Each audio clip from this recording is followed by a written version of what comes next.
Now, if you're a working professional, what would be those ideal things that you would look at while having a career switch? And what exactly could be those things you should be mindful of?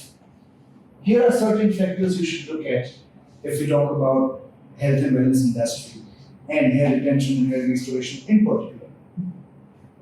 Irrespective of your domain, doesn't matter if you are an accounts professional or an HR professional or a sales professional, just to name a few. Isn't it about enjoying what you do day in, day out?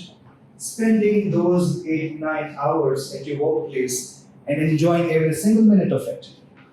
That's what this industry can bring you. That's what the extent of the opportunities it carries within. And that's where you should also understand that it is about the potential of the industry you're a part of.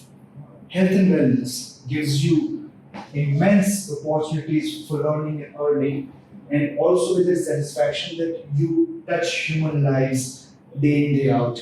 You bring a positive change in their life, and you also contribute to the overall success and glory of those people associated with you. And that's where you also need to consider that it is not just about enjoying what you do in your day-to-day professional life, but most importantly, you should look forward to the next morning always. And here, this industry can actually be that platform to fulfill all your professional and personal aspirations and can help you grow tremendously.